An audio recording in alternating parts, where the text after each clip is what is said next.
Yeah, turn it Yeah, down. I can use Maybe that like for the moment. Yeah. my charger is in the pocket or in the office. I hope so. Nobody's doing my children career.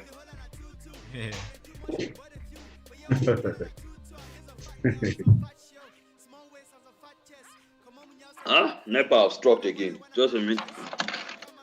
Today's the day.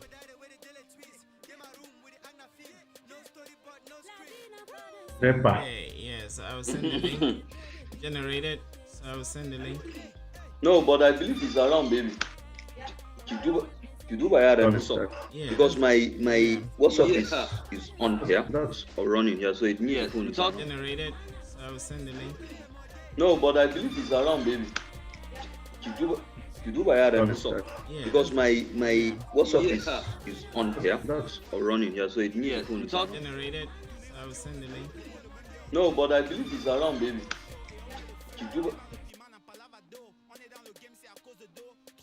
Hi, everyone. Thanks for joining. Please don't forget to comment with your name, our city, so we can do shout out since your Facebook name is there. And thank you guys. This whole community has been we've been doing some good work. Thank you guys. Thanks to all those that always join, those that make sure to check it out later, and those that share. All of us. Thank you. Thank you guys very much. And feel free to reach out if you want to appear so we can chat too, because we want to learn a lot about like all of us.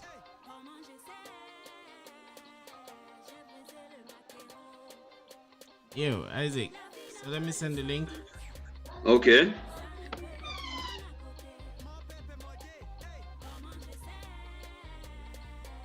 Alrighty, sent.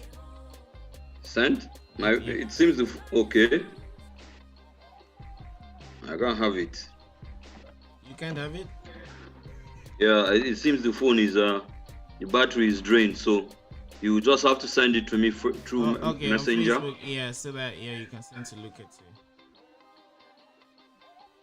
So hi Luka, welcome again. Sorry, the other time we had some internet issues, and then you had to just, we had to just follow evolution. We had to follow the strongest stream of internet. Can you please unmute? I think I did it here,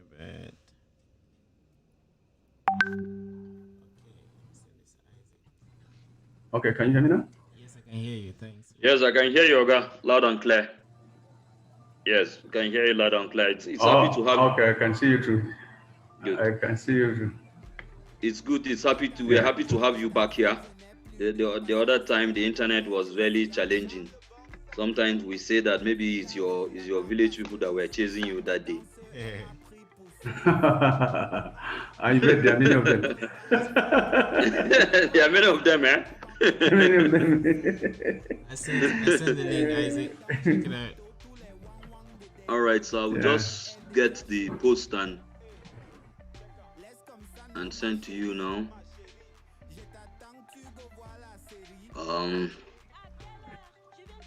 So Brian, you send it via Facebook Messenger, right? Yeah. Okay. Yeah, so we can just be sharing. Please send to Luka too, so you can share on the social graphs and warm up. Yeah, let me share on my wall too. So thanks Z, thanks Z here. I'll try to do the marketing part. I was even thinking to learn to read about marketing, what to do. They'll send something to my phone. If I have someone that can handle that part, I will be glad.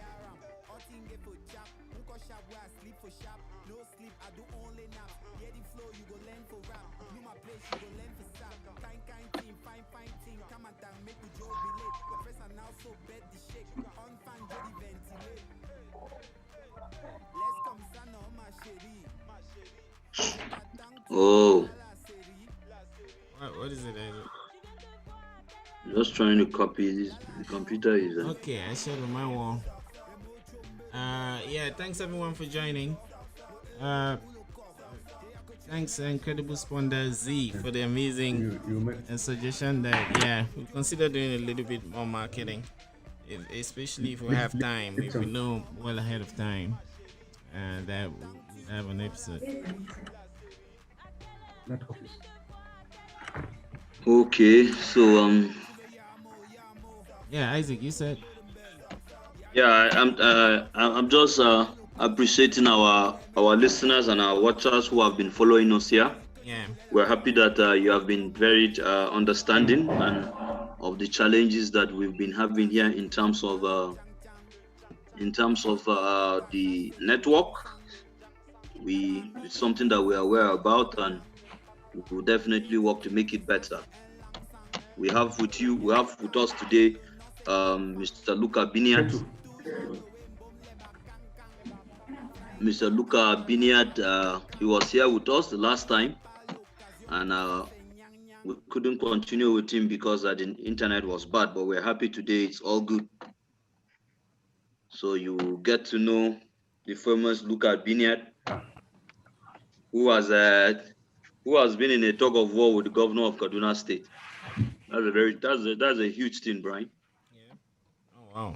Okay. I guess I am in for some learning. Yeah, Yeah. yeah, in for some journey, right? Yeah. So, okay, look, I've sent you the link. It's on your It's on your Facebook Messenger. Okay, send me the link. Yeah, on your Facebook Messenger. Oh, so my Facebook Messenger. Yeah. Yes. Okay. Can you get it out Somebody and will paste take it care over of to that us? now, yeah. All right, cool. All right then. So in that instance, Brian, do you have people joining us? To my followers. Yes, you just paste it on your Facebook wall or on your Twitter or on your Instagram, and everybody will be following you. Okay. Yeah, like a post. Yes. Okay. Yes. Oh, nice. Oh, wonderful. Yeah. Good. Yeah. So that's all right. Yeah. Good. Well, normally we give it some time so that people will join us. Our listeners, our followers can join us to be on the show. Yeah. Because Brian has a philosophy which says that I see. if a tree falls and you are not in the forest to see it fall, did the tree really fall?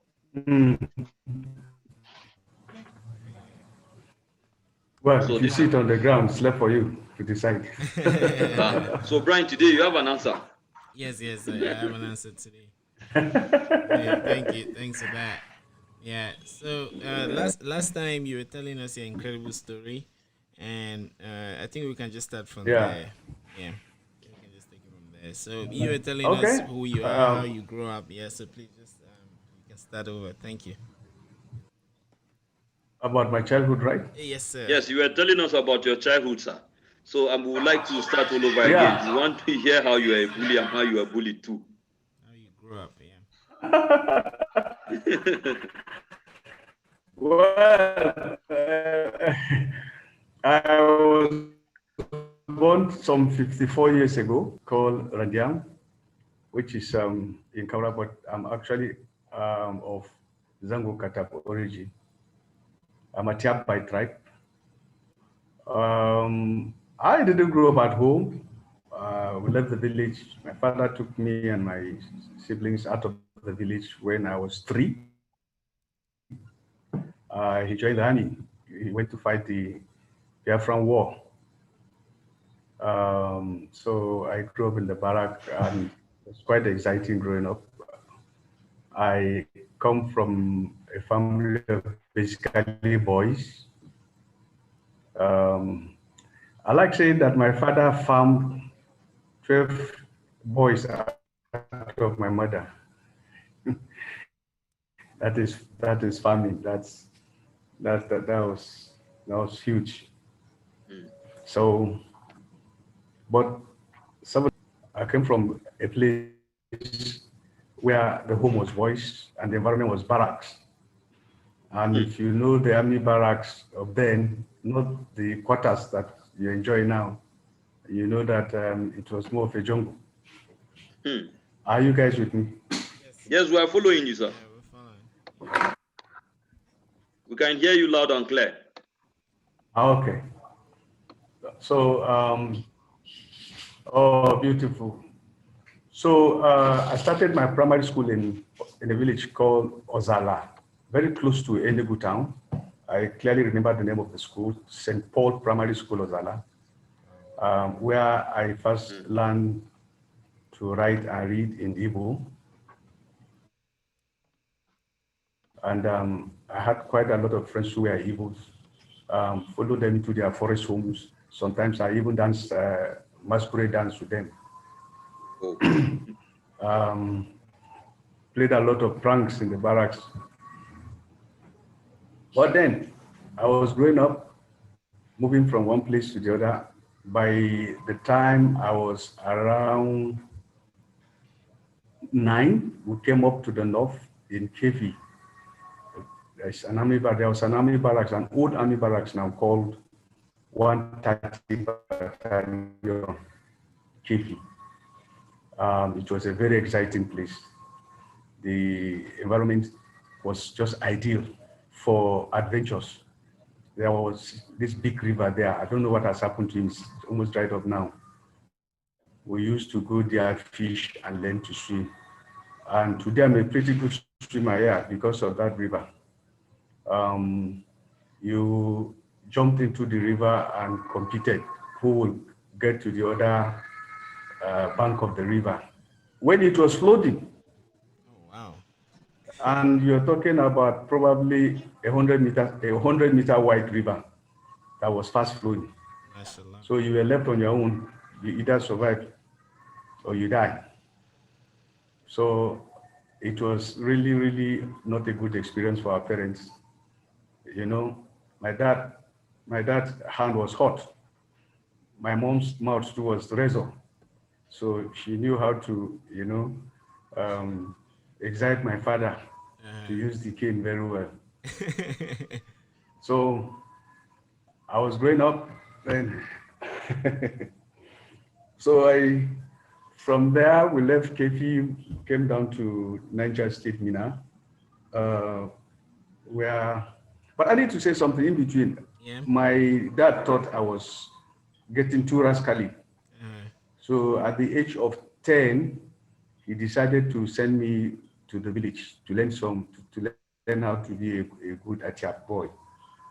So he gave my uncle instructions to be very strict with me. And I think the old man got the briefing very wrong. He took it very personal with me. So what what he did was to seize all my fine clothes, all my canvas, all my sandals, put them somewhere, and he gave me farm clothes to wear. Instead of the small mattress, 6-spring mattress that was bought for me to be used, he took it away and gave me a mat that was torn into half. Oh my God. I suddenly find myself living like a destitute. Oh my God. And from my village, Makasham, to the primary school that I attended was 8 or 9 kilometers. So I had to leave home as early as 5:30, 5 o'clock, and then run practically all the way because boys went to school late in those days. So when I went there, I discovered I was one of the smallest. So the big boys will be walking in long strides, with the little ones have to be practically running after them. So it's like I will always take a marathon to the school every morning with my books. And then I came back again to face another bleak prospect. I was fed once in 3 days. If I ate dinner on Monday, if I ate dinner on Monday, I shouldn't expect anything until Wednesday night. So you can imagine, believe me, so it was really rough. So I had to, you say streetwise, now I have to be bushwise. So Yeah. I figured out how to, so people sugar cane.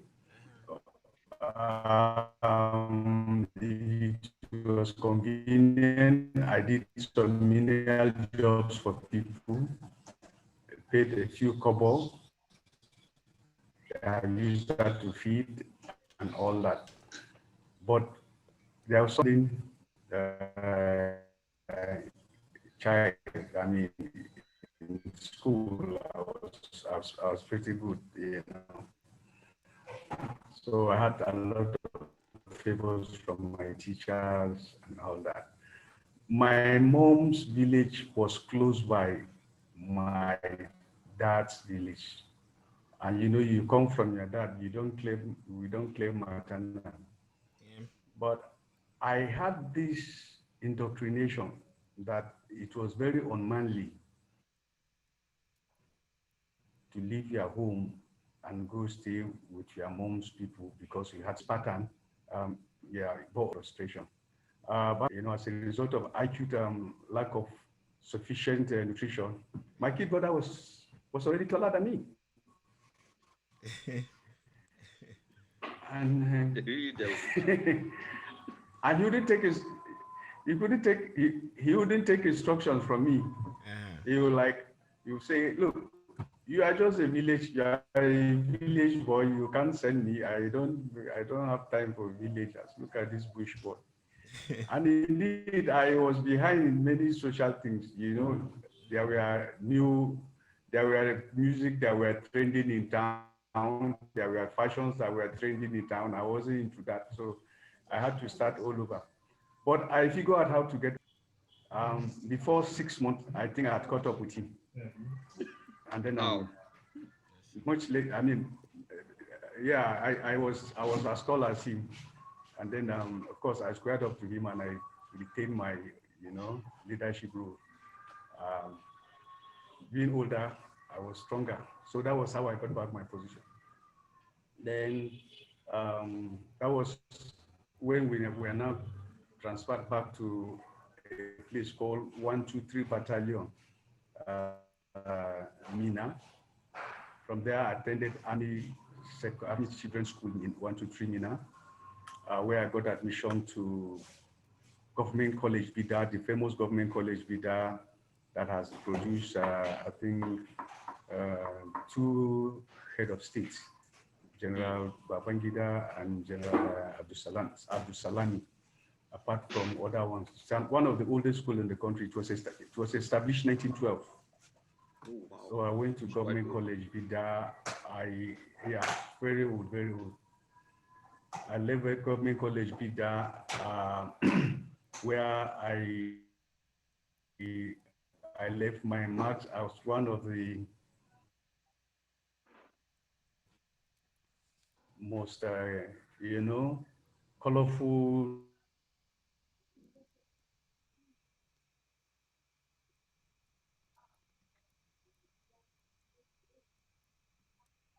Oh, the internet. Sorry, The, guys. the Yeah, people in his it's village hanging have there. caught up with him again. The internet. Yeah, we would write it. Characters in the 1983 set. Okay, it's back. Yeah, sorry, go on.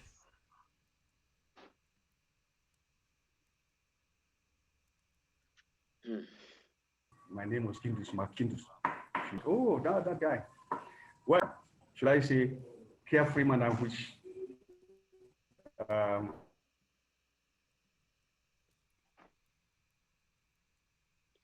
Yeah, we've been listening to Luka Binniyat, the spokesperson for SOKAPU. He's been sharing his early days, such very adventurous days, and he's back good. yeah, And I think I'm back. yes, Yes, right on, sir. this Zoom have a way of taking leave, of taking a break without excuse. Yeah, yeah, And I see internet. he's You giving need you a like, chance to take a break to what? yeah, you need like steady internet. Yeah, help myself too. So I went to Government College Bida, like I said, graduated fairly good grades. Then I went to um, School of Basic Studies Zaria, SBS Zaria, which was run by the Ahmadu Bello University. In those days, if you didn't go to SBS Zaria, you were not actually uh, honored. I mean, you weren't regarded as a smart kid. So it was the most prestigious place to be in those days. So I went there. I was to read maths, physics, chemistry, but I had a disadvantage. I didn't do additional mathematics in school. So the kind of mathematics we saw there was quite strange. If you know some small O-level maths, you know what is tan theta and cos theta and all that. Then we now saw something like sine Thanks, square theta plus Kush. cos square theta equals to 1. And we are like, wow, how can that be possible? Mashallah. Then we saw integration, dy DX. dx, and the two d's wouldn't cancel each other. You know, the one at the top and the one at the bottom. Yeah. And, Mashallah. and I told my friend, who is now retired, I don't think we can cope with it. Let's go to CAS, College of Advanced Studies, Zaria, where they spent 2 years, and at our own pace we could learn. So that was how I found myself in CAS, left SBS, came back to CAS. Long and short, I finished CAS. I worked briefly with NEPA, and then I went to University of Jos. I read Nepa. geography and planning. Yeah, I read geography and planning from University of Jos. Then Wow. that was when jobs became very scarce in this country. You needed connection, and then you needed all those kind of things, which I didn't have. I ended up working as a waiter with Sheraton Hotel, Mm. Abuja, in 1995. It was well out. It was well as in Sheraton Abuja that I saw an advertorial that says if you had a first degree in any course whatsoever, you were qualified to read journalism and mass communication from the International Institute of Journalism and Mass Mm. Communication, Abuja, which was run by the NUJ, and it was affiliated to University of Maiduguri. I didn't blink an eye. In fact, I didn't even save anything. I just resigned because all my life I'd wanted to be a writer. I wanted to be Mm. one of two things. Either I was going to be a writer or a miner. Okay. Mm. But even if I was going to be a miner, at that time I already had a compendium of stuff. I, I I even wrote a book. I co-authored a book with my friend. So writing had been something that imbued in me. So I left immediately to go and um, and study journalism in 1997. And let me tell you, Linus, my first test gave me my job. The Mm. first test we did. We had a Mm. very strict teacher who taught us news writing, one Fred Busher of blessed memory now. Yes, He sir. told us to write a news story on fuel scarcity, which was lingering everywhere then, Mm. under Abacha. So we wrote a Mm. test, and the best student scored 5/10, and that best student was me. Mm. And Mashallah. in that class, we had people who had practiced journalism for many years. We had people who had master's degrees in other fields. We had people who were working as information officers with many experience in that class. So when he started sharing the question answers, the answer sheets, some were scoring 1/10, 2/10, and all that. And I scored 5/10. Of Wow. course, they will be pissed off. Experienced people like that. Why Mm. would anybody mark them that very embarrassing and insulting marks? Yeah. So he now took my script and comments on writing what I wrote, and then he told them to fault what I wrote. And I've never practiced journalism for a day, never written a Jesus news Christ. story in my life, but I read a lot of newspapers. Yes, I've never reported anything, but I knew Mashallah. that I had read quite a lot of a news story. Yeah. So after the exams, after the class, he asked me to come see him, and I went to see him. So he asked where I was working. I told him I didn't have a job. I was a waiter, and I just left to come and become a journalist. Wow. He said, okay. He now gave me a note to go and give his friend, Tom Chairman, who was the bureau chief of the Post Express. Do you remember the Post Express? Do I know it?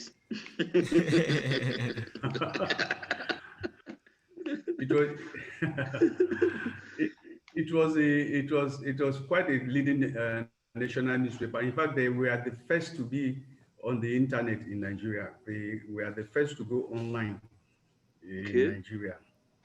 It was owned by this businessman, Sonny Odogu, of blessed Mm. memory too. So I went to see Tom Chaiman, who looked at me and asked me where I'd work. I said, I have not worked anywhere. He said, well, they were not looking for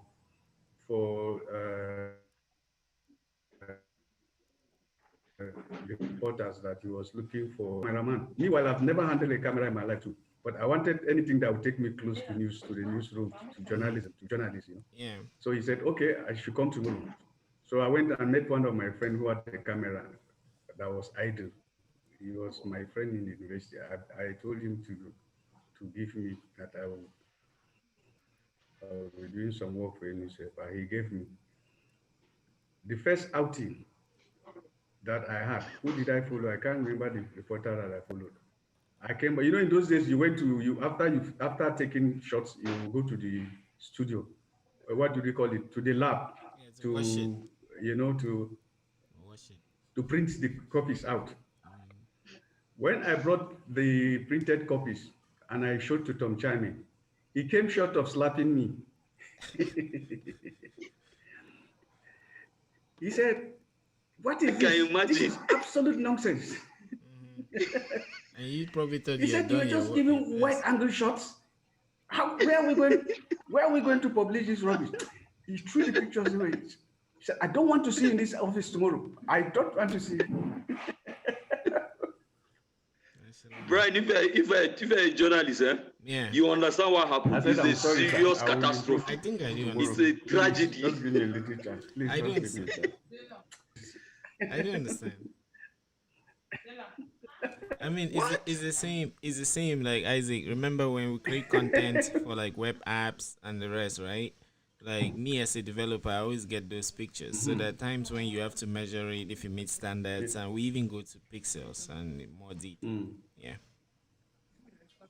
Wow. But I can Okay. imagine. I can Yeah, imagine so that day. because I Yeah. didn't actually, I didn't actually have a formal training on how to handle any camera. The ones we got at IIG was, basically theoretical and all that. It wasn't Uh-huh. enough to equip you for the field. But in any case, I hooked myself to some guys who were already good in it. I'll give them my camera, they will snap on me. Uh-huh. That was nice. Wow. Then I'll go to the studio. Mhm. Then something happened one day. Majek Fashev was to come to town. And then the reporter who was writing, who was doing art and culture, one Jim Pressman. If you have practiced in Abuja before, Linus, you will know Jim Pressman. He's an iconic reporter, very fine art reporter who was an iconoclast in himself. He lived a very interesting life, nature, but it was quite brilliant. So I Yeah. was to follow Raman. Then something happened. I think my boss got himself too indulged in beer and he slept off. When Magic Fashek was on stage, he was already snoring somewhere at the corner of the Uh-huh. concert hall. Yeah. So I used my jotter and I took some notes. When the show was over, I went and I woke him up. He woke up with a startle and asked me whether my Jake Fashep was coming on stage. I told him the show was over, sir. He said, "What? Are you mad?" So you did wake him up. What happened now? That's crisis. Career. What am I going to tell? What am I going to do? The publisher was very interested in that story. Majid Fashek had already gone down his career, Yeah. with drugs and all that. So Hmm. he wasn't as as beautiful in performance as he was. anyway, this is how I captured the story. When I came down to the office, I put my notes together and I described how awkward thing he was. I tried to describe how he was even missing the lines and the reaction of the crowd and all that. So I put them, in those days you wrote in longhand. Yeah. I captured it like that. And then it was about a 700 word story. I did more of a news feature. That's an article. So yeah, more of a news article, a bit lengthy for a normal news article because I was just describing one event. You understand? Yeah. Now, when chiming, when just looking for a reporter who had written the story.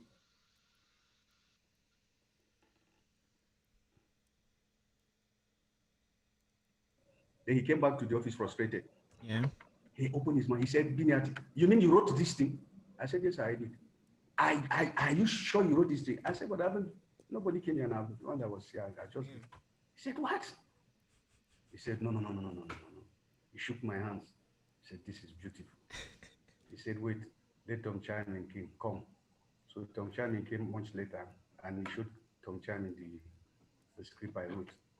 Tom Chairman read it and he called me. I came in, he looked at me for like a minute. He said, and you have been fooling yourself around with that camera.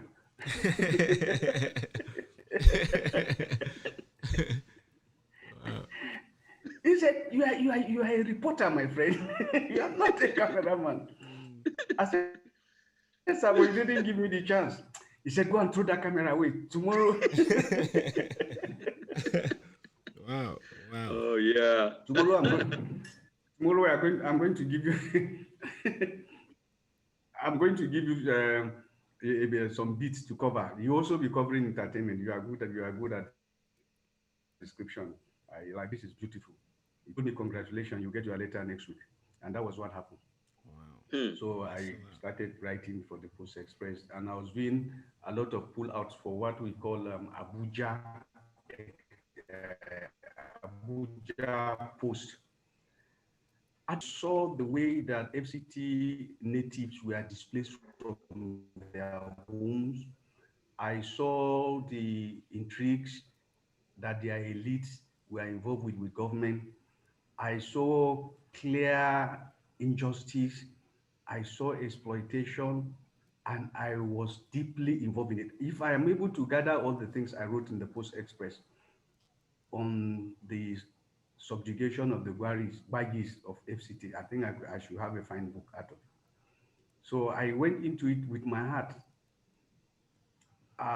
From there, I got more beats. I started covering FCT, Federal Capital Territory. Then this man was minister, Alhaji Muhammad Abagana, a Borno man, a very genuine person, an elderly man, a Democrat to a Democrat in the heart.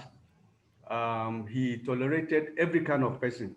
He listened to everybody. In fact, it will interest you to know that beggars form association of lepers, association of blind people, association of deaf people.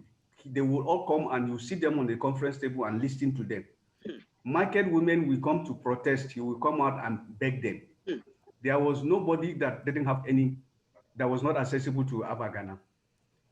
We in the press, no matter how sarcastic you wanted to be at times, he had a way of approaching you, and he knew all of us one by one. And he was loved by his staff of the ministry. He was that kind of person that was really a Democrat. So I covered him for that long, and I was doing a lot of story for the FCT. Sometimes, of course, I ran into trouble with him if I saw the condition of the badges or some of their complaints, and I write and I come for a balance. There was always a problem. His press secretary was one Igbo guy, Nosike Obuehu, who was a very nice guy too. He had a way of relating to us very beautifully. Then, 2003 came, a new government came. Then my friend became the FCT minister. Malam Nasir El-Rufai. That was my first encounter with him. Hmm. So we are not just meeting in Kaduna. We have met No. in Abuja before. Hmm. Once he assumed office, the ambience of FCT administration totally changed. If Abagana was a Democrat, Nasir El-Rufai was the opposite. I won't mention name because they say there is what is called hate speech these days. So you can just imagine. I covered him for a few months and I told myself, I said, what has come upon FCT under this man? It's not a good omen. Unfortunately for me, the Post Express was running into managerial problems. So I left. I left for the Guardian, for the Vanguard newspaper, where I became its energy correspondent. But I was doing a lot of consultancy by the side for FCT natives and people who were always in trouble with El-Rufai, having known the background of the entire place. To cut a long story short, I was transferred to Kaduna in 2011 as the Kaduna State correspondent of Vanguard. And I came during that. I met you guys there, Linus, right? Yes, you You met guys were us on here. ground. Yeah. Yeah. Yeah, came during that post-election violence, and you know, as somebody as an indigene, I could always get more exclusive, and of course, I showed more interest, more than passing interest in some of the news. Um, so I covered a lot of the violence, so much that even my then uncle, uh, Governor Patrick Yakuwa, was not happy with some of the things I was writing, but he had a very sensible and very smart news manager, gentleman Ruben Buhari. When you wanted to write something that you think was going to be mischievous, even if it was factual, what came to your mind was, how is Ruben going to look at me? Not the governor. He had a way of relating to you in a manner Hmm. that, no, no, no, please don't just, embarrass me. Don't spoil that relationship we had. As long as it was not something that was of overriding public interest. So that was how it was. Everybody knew what happened to Yakuwa. Amala Yero came. The violence picked up again. He tried his best. Then Malan Nasser Erufai came, and then we find ourselves where we are today. I think that's quite a fair assessment of my biography. Wow. Thanks for that. Yes. Very powerful. Yeah. Like, Brian has been taking very, very serious interest in what you are saying. So, Brian, I will just yeah. follow you. Yeah, I mean, Yeah. thanks for that. I'm much younger, but I'm trying to figure life a lot. I realize that when we're grown up, we know that there is a starting point and then there's an end point, but Yeah. the middle, That's right. the journey towards the end from the start is something that I'm trying to figure out now, like techniques on like achieving our goals. With your story, I'm really inspired. And in order to look deeper into it, I would like you to tell us how those your experiences, especially the most extreme experiences that you went through, helped you, either consciously or unconsciously, as you were navigating your way from this little boy onto the reporter that captured reality and painted it as much as he did.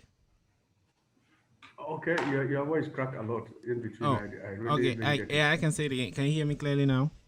I can hear you now, yes. Yeah, so I'm saying I'm very much interested in knowing, if you would, how your experiences, especially the most extreme ones, like eating once in 3 days, how they affected your journey, either consciously or unconsciously, as you were performing the magic of reporting reality. Yeah, there is something that shaped my life right when I was a kid. It is a sense of justice, sense of fairness, because I told you I came from a background where you had to be tough to survive. Yeah. So I grew up hating bullies. I also grew up watching a lot of movies, Uh-huh. and I always imagined myself. I always sided with the hero. So I figure out how to always be a hero when I faced in a situation Okay. where I had to choose between tyranny and heroism. Wow. So I grew up like that. When I was in secondary school, I was bullied a lot. But when I became a senior, I made it a policy that I was not going to bully anybody, and I stopped a lot of my mates from bullying juniors.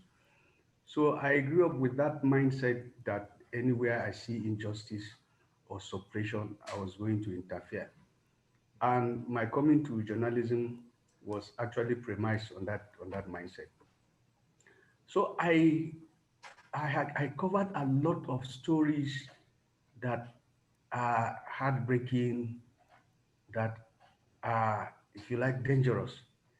Yeah. I covered stories from victims of witchcraft, a man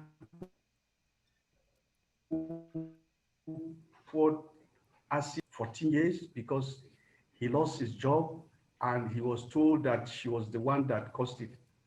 That story attracted, if you like, global attention, and I'm happy that the girl eventually got some remedy. Okay. She was taken to India and was given.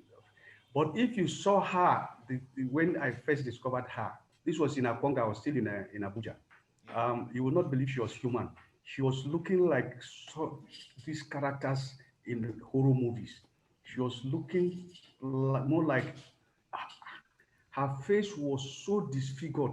You would think she was maybe a hippopotamus or something. Yeah. You figure out. It's. I mean, you had to be brave to even face her to talk to her in the first place. Yeah. But that's one of the stories that I thank God I was able to, Yeah. Mashallah. bring up, and she got some succor. Then I covered people that were in extreme poverty in Abuja, calling the attention of prostitutes, how they survived. It was ravaging that time, and all kinds of stories were going around.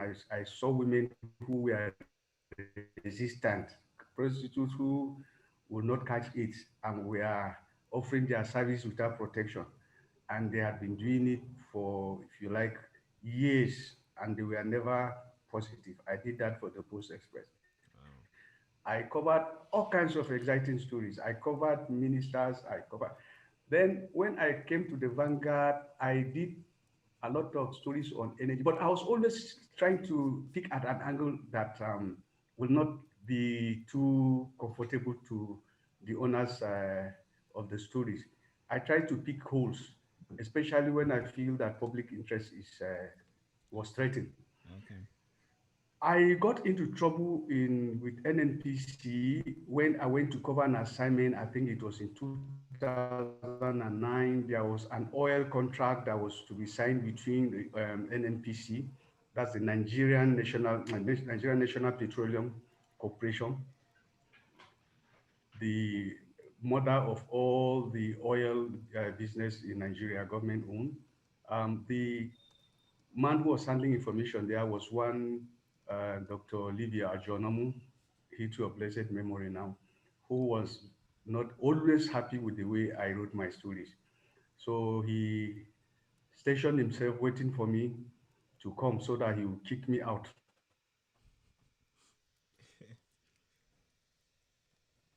or so that he would stop me from Yeah. entering. So as soon as I arrived, he was waiting with me with three armed member policemen.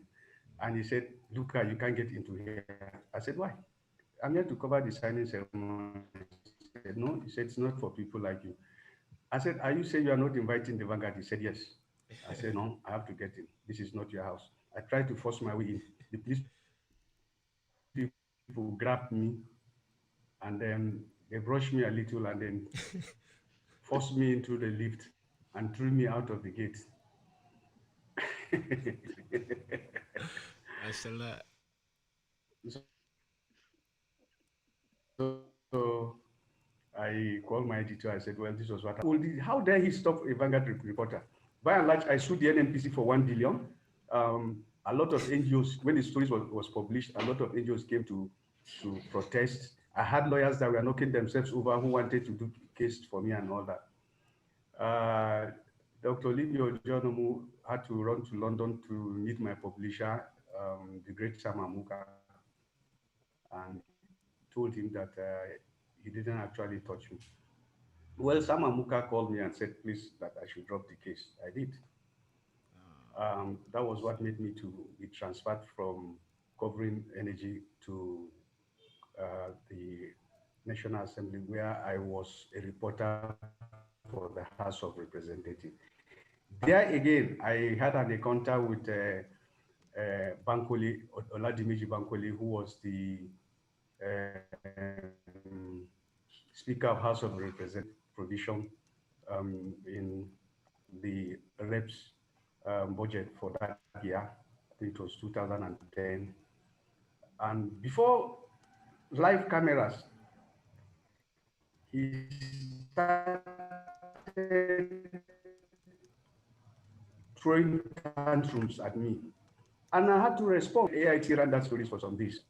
And then I became quite afraid of my security there. To my greatest shock, one day, one of his media aides told me that Bankole said he would like to travel to me to Vienna. And I said, Bankole will travel with me to Vienna. I said, over my dead. I said, look, you guys can't be in. No, I wasn't going. Well, he told me that Bankole actually liked me, that he liked my guts, and that he would like us to sit down outside and,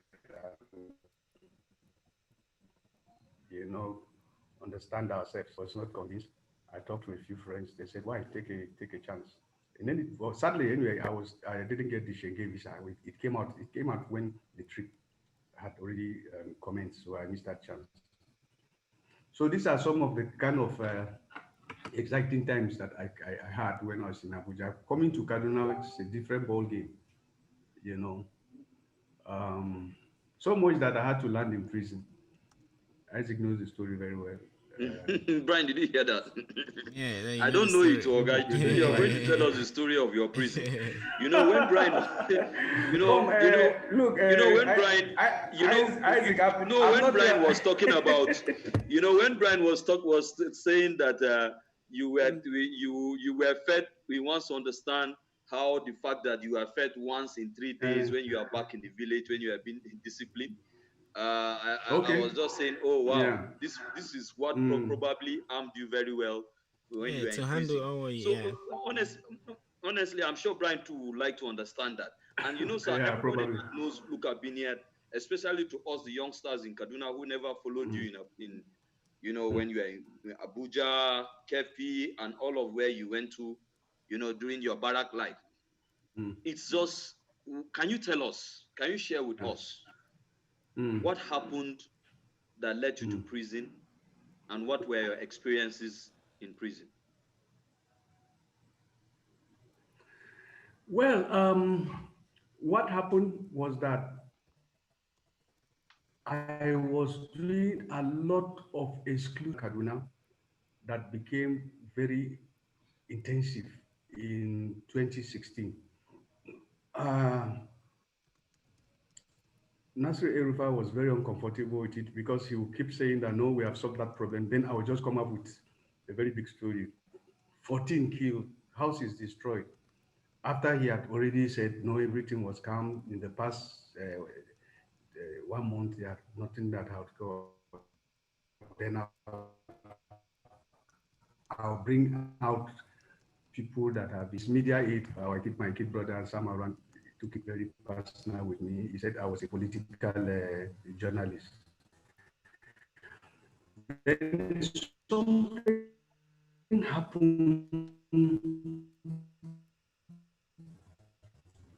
in December. The office, and Audu Mekori called me.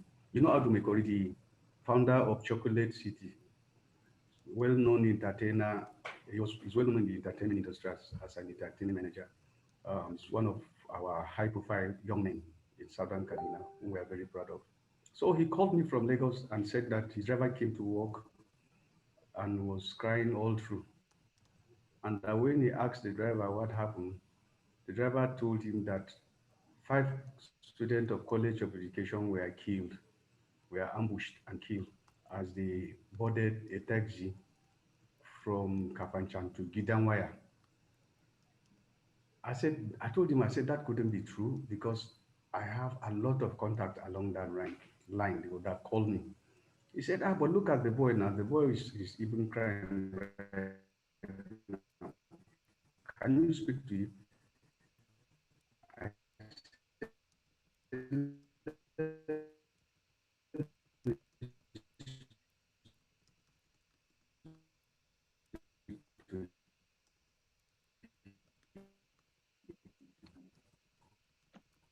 He gave the boy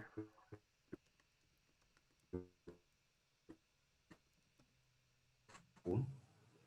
They were in the boy was amid soaps. He was telling me what was tears and I felt it.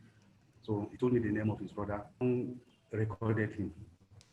So I now called the spokesman of the police, one is Aminu, who said no, they have not had anything like that. That I should call the area commandant. I called the area commandant. The area commandant said no, he hadn't had any of that, but that he was going to find out.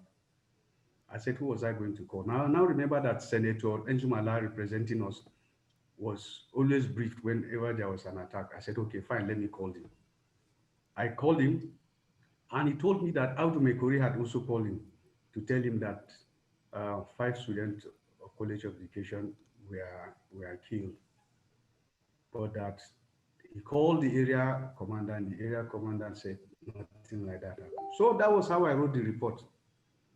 I wrote the report, how I got it, and that this was what the police said. This was what the senator representing us said. I even reached out to the school. This one was a low-profile person, 5, and that it was a week earlier. I all put it in the report. As soon as the report was published, hell was let loose.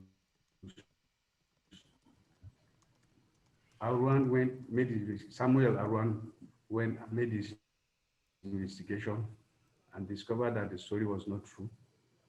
As finally, one of the things they were looking to get, we were waiting to get me on, so they really got me there. But Abdul Mekori came out and said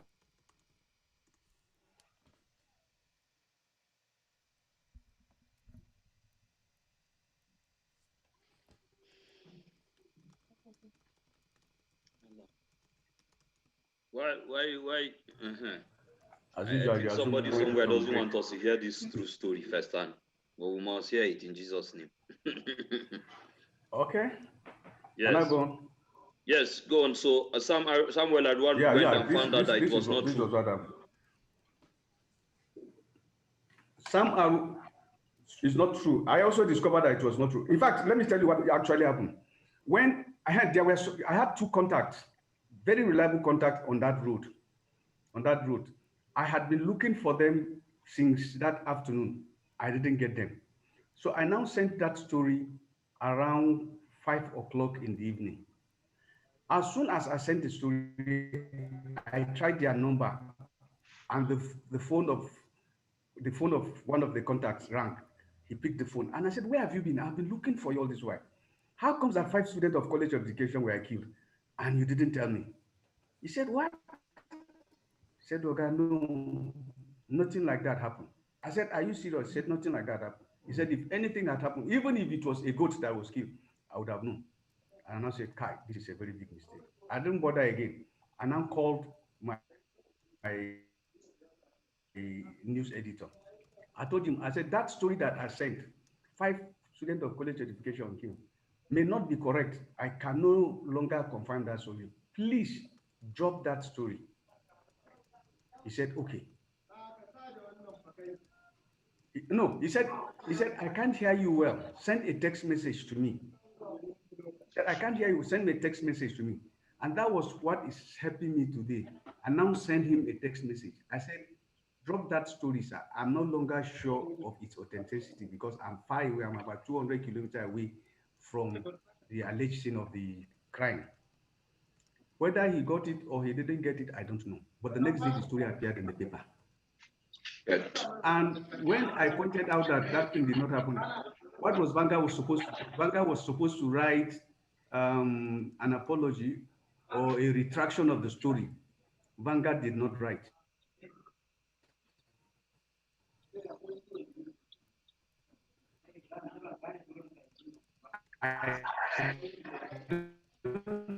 Know the arrangement they have with Kaduna state government. Me on that twisted on me on that story and disparage my personality. He will move from one radio station, one TV station with that story saying I was fake, I was a politician, I hated the governor, I'm a liar, I fabricated this. I sat down and just fabricated the story and all and other. Then one day I was sitting down. 3 weeks later, I was on my own, and then the director of SSS placed a call to me that he wanted to see me. I knew that it was over the story, and I told him that I was in Makodi. Yes, I actually went to Makodi to deliver a paper on media military relationship. So I was there. He asked me when I was coming back. I told him that my wife was from Benue State and I would like to see my in-law. So I wasn't sure when to come. The next day, he placed a call. He said, "When am I coming back?" And I said, Oga, why are you in a haste to see me like this? It's not that you are coming to organize a party for me. You are going to detain me. Won't you allow me to arrange food for my family first? Because I don't know how long you are going to keep me there. And he said, well, just make sure that you come. I said, I will come when I'm prepared, please. Well, I went, and then it wasn't he that interrogated me. It was, I think, one of his deputies who was very hostile to me. And I think he had been told that Brunia was making the rounds. The governor was saying that Southern Kaduna elite were making profit from the conflict. And I was supposed to be one of the people that was making profit. So the man that was interrogating me asked with my BVN. I gave them. I said, if you find anything more than 5,000 naira, take it, it's yours. They went, actually. I don't know what happened. Came back with these things an hour or two later. And then he asked me if I had landed property. I said, yes. He said, where? I said, in Makasham. He said, where's Makasham? I said, my village. He said, no, that's not the kind of property I'm talking about. You wanted a mansion?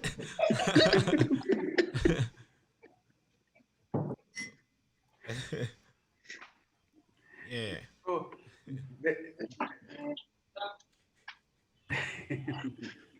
so they had created this impression on these people that I was rich. Of course, it could only be a foolish person who would take that kind of enormous risk I was taking to report that the story I was doing. There was no way I was not going to be a rich person doing what I was doing. Invariably, I didn't know I was doing it from the sincerity of my heart, like I told you. Anywhere there is suppression or tyranny, it's my kinsmen. Well, I was interrogating me. Some two gentlemen came from, they were in Mufti, and then they announced that they were from the Commissioner of Police, that the Commissioner of Police was waiting for me. So they said, okay, the DSS man said, okay, that as soon as he was through with me, he was going to hand me over to them. So they left. I told them, I said, gentlemen, go, I'm going to come myself. You don't have to bother. So the man of indignifying things to me. They didn't beat me. He was asking very insolent questions. But I gave it back to him because I knew my rights, and I couldn't allow anybody to push me around. Most would have do my job. So I left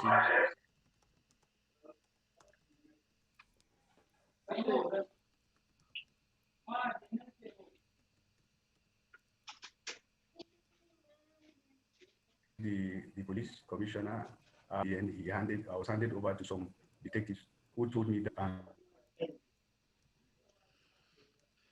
possibly um,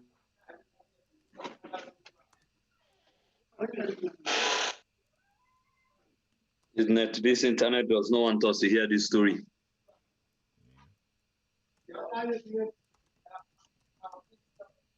Hello, Brian. Yeah. Yeah, I'm here. The internet is interrupting seriously. Yeah, we're used to. Yeah.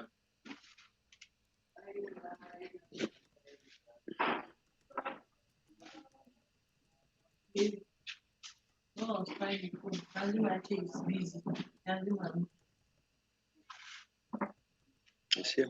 It's in the house. I think so. I've used it here now. Yeah, anyway, thanks everyone for listening. Please feel free to contribute with questions, if you have. We're very interested in Mr. Luka's story, especially those incidents and experiences that can give us wisdom. This is like wisdom cash. So it's almost like normally we would probably read books. For those who are Christians or Muslims or other faiths, you probably have a book that you read to hear someone's story. Like in the Bible, Joseph, for example, he was in the well and then he went to Potiphar's house and stuff like that. And then you learn that, oh, I shouldn't do this, I should be resilient like this. So here we have like a leader, someone, one of our own, the brother, father, uncle, all of those who has these experiences that we can learn from. And also, yeah, with the environment where he can enjoyably tell us. If you look down there, you see the fire. So we're like around the village center, and then an elder, a leader, is telling us stories. So thanks for tuning in. Yeah, it's good that you're not talking about the fire because a lot of people have been curious about that fire. Then I now ask them, don't you used to see our caption is fireside chat? Yeah. So people watching us understand that what we're doing here is a normal African traditional way Yeah. when people sit in the evenings and tell stories. Yeah. So this is what we do on Topoh Spaces, basically tell stories and chat and all of that. Yeah. So Oga is back. Oga Binniyat, you're back. Hello, See. sir. I think it's audio is here. Hello, sir. He would connect. I think it's audio. Yeah. it's cracking. Yeah, okay. Yeah, no worries. I mean, we were saying that we're by the fireside. So imagine sitting in a village at the center of the village, telling a story to us. The fire is there. If you look down on the face. Yeah, I think maybe, yeah, maybe. We are going to hear this story. There is nothing that is going to stop us from hearing this story. I mean, even the internet by now should have known that Topo Spaces do not listen to when he's trying to misbehave. Yeah.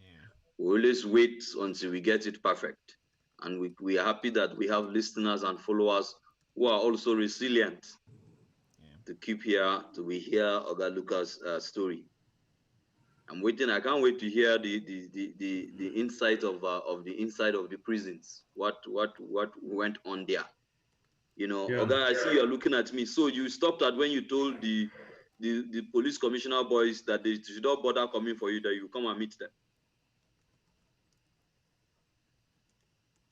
Yeah. So I went. Yeah. Okay. I went. I met them. They said that the police commissioner said he didn't have to see me, that they should just take my statement, and that the magistrate was already waiting for me. And that was what happened. They took my statement and we went to the chief magistrate at Ibrahim Tayu Road, who was already seated and waiting for us. I had a prosecutor who was a young police officer that was quite hostile and didn't want me to be given bail. The charges were that I fabricated a story with the intention of causing incitement and violence, knowing fully well that it was a lie. And this, the way they would do, they quoted all the sections they could. And then my lawyer, Samson Pemu, God bless him, stood his ground, and then he argued very hotly. And then in the end, the judge decided that, well, since it was um, within his powers to decide whether to give me bail or not, he was going to come up with his judgment. By and large, he gave me bail, but the conditions were such that I could not meet the bail that day. So that was in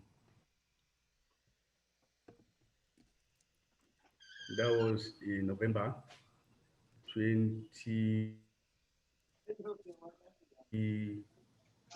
Went to jail, and my brother, prison was the real prison. If you know what is prison, we were cramped in a hall the size of a classroom.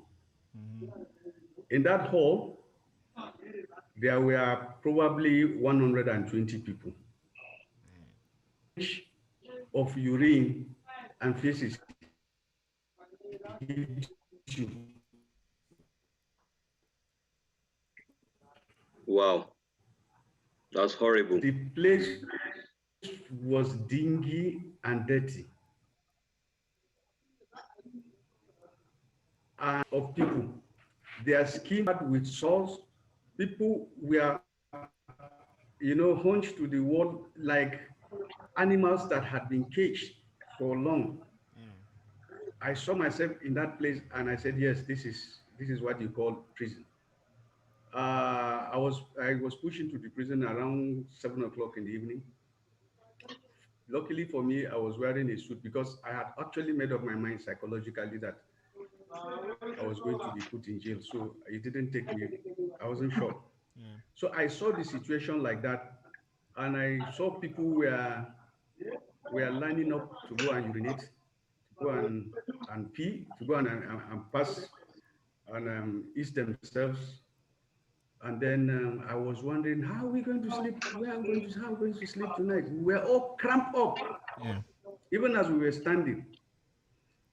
But there were some two beds, two double bunk beds, where some young men, sat on the beds and they were smoking and chatting. They didn't even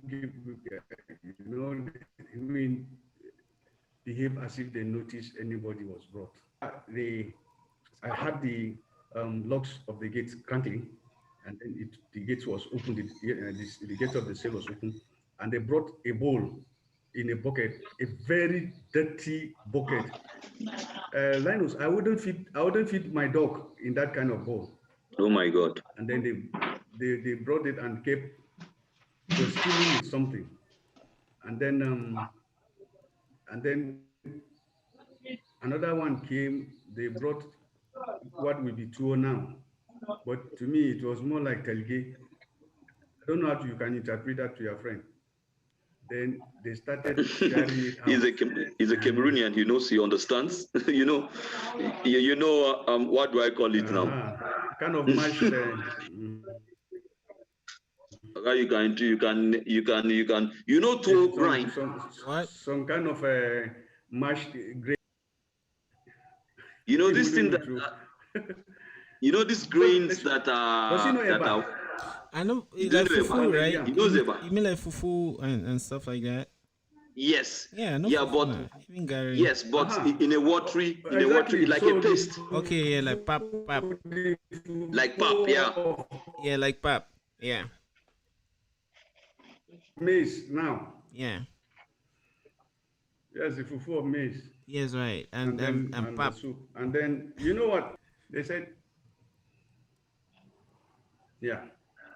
You need to see the way they were very organized. They served according to hierarchy. I think the boss or the bosses who were the ones that had bed from a dirty bowl again that was, All right. and then they would serve them, and then and he said, Oga, you don't have a ration here. Your own will start from tomorrow because we didn't factor me into this. And I told myself, I said, if I eat this food, I was going to die.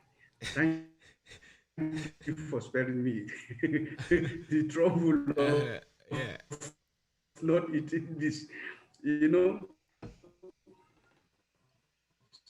so they ate. I was standing. Then one of them, I think, must have come and sit by this side of the bed. I was already tired. I'd been standing for about 2 hours. I said, thank you. I went and I sat down. Then when they ate that food, the Muslims said their prayers. My worry was how were we going to stand throughout the night? What was going to happen? Yeah. So the Muslims said their prayers. Then it was the Christians' turn. You need to see the way they sang praise songs using spoons on empty bowls and clapping their hands. There was nothing as sweet as that. They sang with their heart. They sang in a manner that you were really inspired, preached in a smattering of English. And then he said that we are all criminals, we are all crooks, and that we need to, really look into our lives. That it was a shame. Even we are also involved in criminality. Yeah.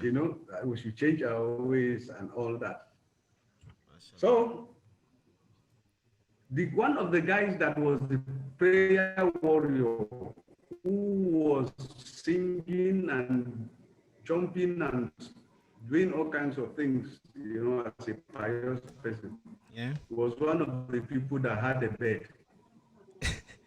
He was obviously one of the bosses. Yeah. A short that as soon as the prayer was over, he climbed his double bunk, and then he rummaged through his parlor and brought out what was weed.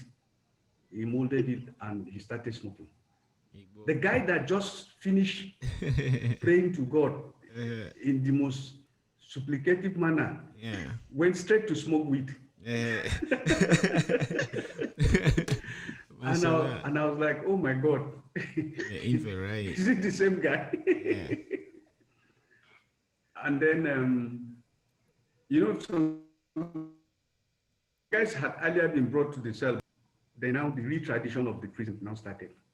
They now said, somebody stood up and in a loud voice announced that he was the commissioner of police in this cell. And that if you knew you were new, stand up for recognition. So about 11 of us stood up. Said, lined up here. Mashallah. My brother, if you're in that place, nobody needs to tell you that you have to obey. Yeah. Because the prison authority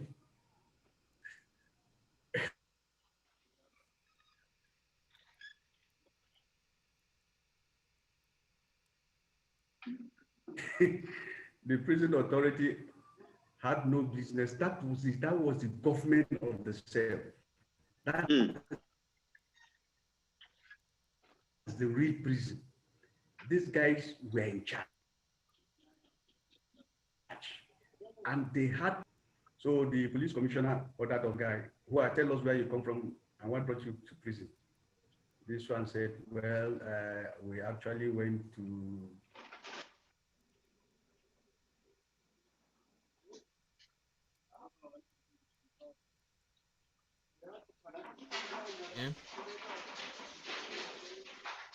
Oh my God. The network is killing us here, man. We're used to you be back. This is very interesting. Yeah. Yeah, welcome back, Luka. Tell him Welcome back. I'm listening. Welcome back, sir. So, yeah. Yeah, thank you.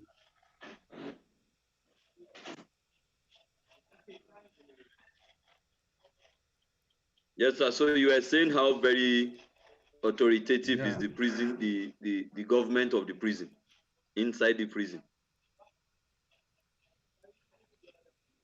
So, can I go on? Yeah. Yes. You're in. Go on. Exactly. So, Yeah. who are you?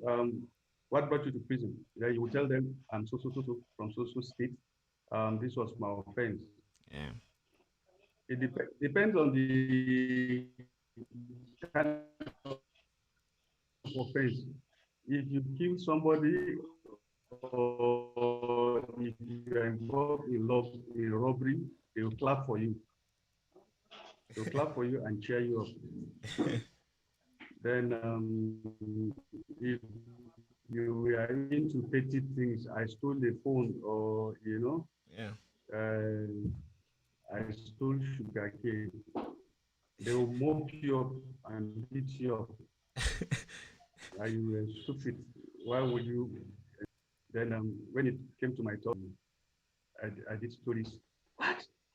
That's why they brought you to prison? I said, yes, Jesus Christ. Wow. Daddy, sorry. Come and sit down, yes. Come and sit down. You are the people that are helping us now. These wicked people, and they started raining curses on the government and all that. So they apologized to me for making me line up with those other crooks. So I found a place and I sat down. Then I think the guy that was number 6 or number 7 was a sorry state by the time he introduced himself. I noticed that the guy was very uneasy when when he was on the line. And then when it was his turn, they asked him who he was, and he introduced himself. What is his profession? He said he's Dambanga. Then he's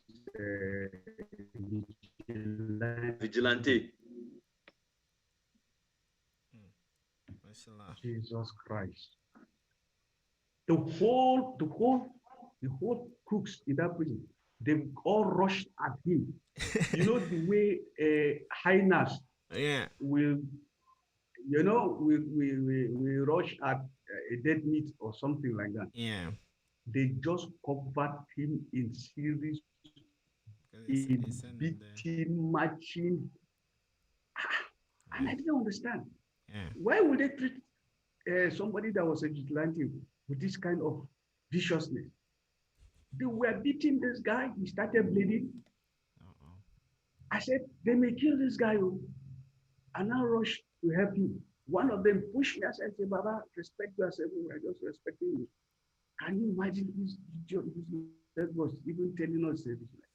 I begged, I grabbed one. I said, please, just consider me not even as your father, but as your mother. Have mercy on this boy. That's the boss that I was smoking with. Yeah. I said, please. He now said, hey, stop. Halt. And then they stopped. At that time, I had already so bad that his eyes swollen, he was bleeding from the heart. And I know, why were they so cruel to this guy? Kind of person that would ever come to prison. And I tell you, they could be soft on policemen and soldiers, but not on vigilante. They consider them as the worst kind of scoundrels. They say that the vigilantes, who usually most of them are thieves like them, will even show them where to go and rob or steal, just to turn around after sharing the booty with them. Now bring police to come and arrest them. So that was why they were so mean on that guy. Then told me, he said, Oga, if this guy tomorrow, other inmates understand that he's a vigilante, he will not leave this prison alive. I said, why? He said, we are going to kill him. It's because of you. Wallah, you would have killed this guy today. And nothing will happen. I said, you kill him and he's found dead? You mean nothing will happen? He said, nothing will happen. This is our law. This is our law. This is our land. The prison is their land. Yeah. Mashallah. Somehow, the guy managed. Okay, how did we sleep? They had an ingenious way of arranging us. They brought from a corner of the room thick carpet. You know this kind of carpet that not rock or not this no, it was more cheap, tire cheap now. It's made of tire tube, but quite wide, and then they laid it on the ground, and then we were put diagonally opposite each other. So they'll call their names because they took our names. Then they'll say, okay, you come and sit here. Within just the size of your body, you were placed just beside, just to take your lateral side of the body, this side of the body, your hands, so that you lie in one place. That was how they were able to arrange us to lie down like that. There was no room to turn. If you wanted to turn, you had to stand up, then then go to the other side, because you only had just a few narrow centimeters as your own space. Lice, cockroaches, and rats were commonplace. In fact, there was no point chasing away cockroaches because there are so many. So that was how, I didn't even know how I was going to sleep. But somehow I opened up my eyes, and then I discovered it was mine. But throughout the night, the big boys, the police commissioner, the IG, the guy that was smoking with was the IG, and then a couple of very important personalities there had a way of preparing their own meals. You know, they brought out some dishes and then a kind of funny stove, and they had their own boys that were there to cook for them. They had rice, so they had Maggi, they had oil. These boys would cook for them while they would smoke and play cards. And they were exchanging stories, how they robbed this, how they robbed that, and all that. I discovered that somehow I slept. Next morning, the gates were open. I was told to come out. Then by 10 o'clock, I was told that my bail was ready. I should come to the Oga prison, who gave me some people. And I think you guys were outside waiting for me. Oh, you had already left Abuja, Kaduna that time. I came out, my colleagues were waiting for me, and I addressed the press. And I feel for the first time that I was an important person. Mashallah, mashallah. Isaac, minutes. Okay, you know, so that, yeah, so that was my first experience in prison. Yeah, and after that, when I got bail,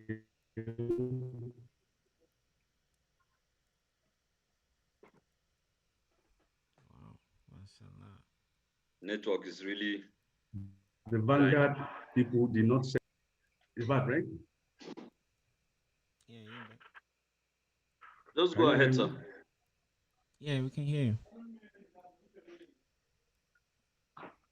Yeah, I said I came out, I got bail. Yeah, I told Vanguard I wanted to go on it. The time that the governor ordered for the detention of the chief of Kahubu, because Wow. of some Fulanis that were brought to his palace, and the Fulanis disappeared. So Erufai brought him and jailed him. So when I was out, we organized demonstration against that kind of insolence and disrespect for our traditional ruler. My movement. It asked me that they said I was demonstrating, and I said, what's wrong with that? Yeah. Is there anything that says in my condition of service that I cannot? I was involved in the demonstration, but I'm on leave. Yeah. If I'm on leave, I used to monitor what I'm doing. He said, hey, I haven't learned my lesson. I said, what kind of lesson? What did you do for me in the learning of my lesson? Did you send any lawyer? Yeah. I just went. I remember this one very clearly. That it was. I wrote my resignation letter, typed it, and then wired it by email. Send it to you, copied everybody. Yeah. That was how I left Vanguard on the 7th of April Wow. in protest. Then the trial continued, and I was discharged and acquitted. And then I was taken to another high court on the same charges. This time, the governor brought a whole SAN, Senior Advocate of Nigeria, to try a poor journalist like me for that story. Uh-huh. 5 student college education in Gidan I killed in Bondon. I've written stories on how communities were, I've written much more serious stories than that. But it was just a way to punish me for what I've been doing. So they brought a whole SAN to prosecute me. Hired a SAN from Abuja. They were not sure the prosecutors they had in Ministry of Justice will do what they wanted. Uh-huh. So they took me also before a judge who was very unfriendly. Um, he gave me bail conditions that were impossible to fulfill. Impossible in quotes, because part of the bail conditions stated that I must bring a shorty who had at least 10 million in bank bonds, 2 of them, and that these two shorties must surrender their international passport to the court. Not me, but the shorties must surrender their international passport to the court. So who was going to do that? I had people who said they were ready to, they had that kind of money, but there was no way they were going to Surrender their passport. surrender their international passport. And Wow. yes, and no go It's about like their a business. chess game. So that was how, Yeah, yeah. just a But game. the good thing is that, just again, exactly. But the good thing is that my colleagues, never proud of them, stood solidly behind me. My assassination went round. People of conscience, you know, were protesting. The governor was brought under a lot of pressure. My traditional ruler tried to intervene, and then he said that if I wrote an apology, he was going to free me. But it was also around that time that Audumekori, who gave me that story, had written an apology. But even with that apology, El-Rufai organized his arrest in Lagos, brought him to Abuja, where he spent some days, brought him to Kaduna before he was arraigned and granted bail. I told the representative of my chief who came to tell me to write the apology that you people should learn from what happened to Adumeko, because Besides, I am not guilty of anything. Why should Sorry. on people whom I had a lot of respect for? I refuse to crack. They brought in my lawyers this time around to tell me I was ready to spend the rest years in jail. I wasn't going to apologize. Then finally they got to my wife. And then my wife came and, honey, the kids, they are all worried. And you can just go walk home after this apology. These people will not deceive you now. This man that said, I said, look, stay out of this business. You don't know what is going on here. Just take care of my children. I'll be fine, but I'm not going to apologize, nothing. And that was how I kept staying in jail. Then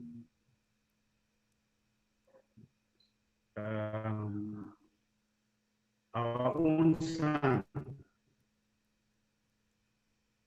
now came in. That is already was a newly square up with this very son who, under influence, I was given those kind of conditions, and then challenge the bail condition in court. It interests you to know that that son that was prosecuting me was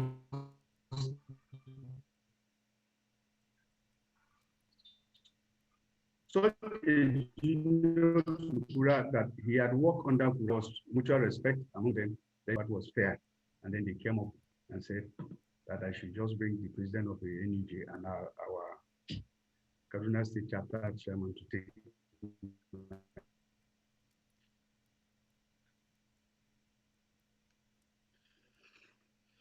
Oh, internet.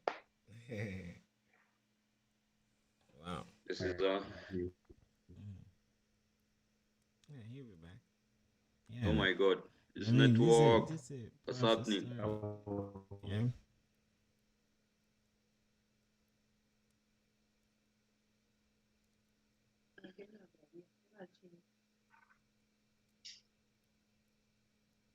What happened.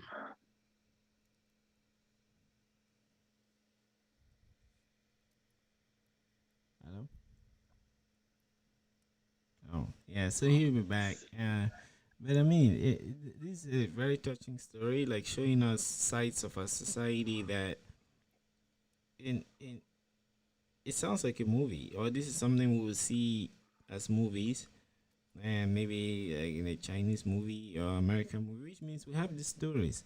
On the one hand, we can always write our own stories. We have these stories right in our faces, and then on the other hand, like we get to learn like what it means to stand on the front lines, and that's really confusing me because you know this whole thing, idealism versus realism, like there are ideals how if you see something wrong, try to correct it, talk about it. If you're oppressed, talk.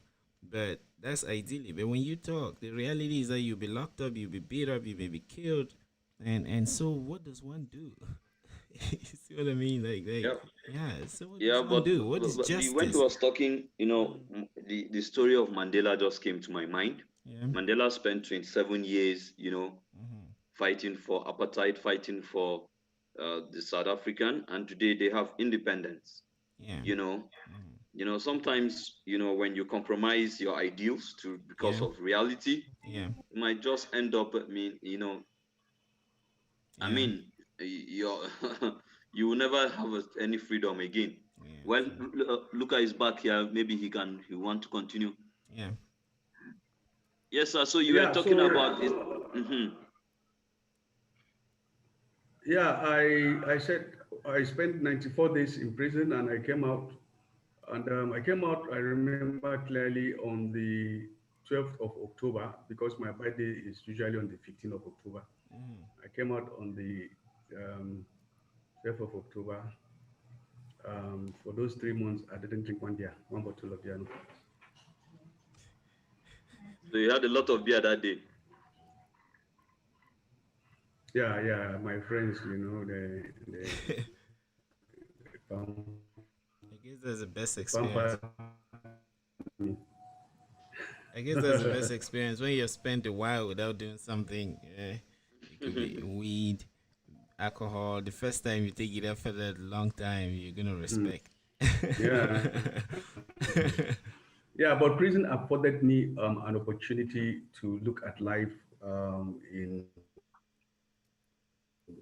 very deep perspective.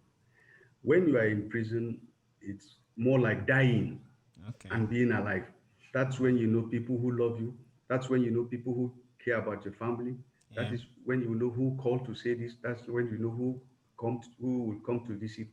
Assuming you were dead, these were Yeah. the people that would probably come to see your family and all that. And Okay. it also gives me an opportunity to read. I read a lot of books.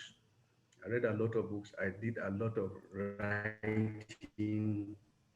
I made a lot of friends. I listened to, I have a compendium of stories that I'm still working on my memoirs, and I'm including stories, fantastic stories, but real, Mashallah. that criminals are engaging. Yeah. Some heroic stories that put some people in jail, Yeah. some who have also in prison created how to improve on their criminality and all Mm. that. Very mafia. So and I understand why those who are in and they could become good leaders. But Nigerian prison surely does not prepare you for reform at all. No. If you are somebody of an impressionable age, there was no way. It's only God that will help you that you will not come out a worse person. So I saw all Mm. these things in prison, and I said, no matter what offense my child will do, I will do everything not to make sure that he came to prison. He's in prison. Could beat him up and do whatever you want, but don't allow a young person to go to prison in Nigeria.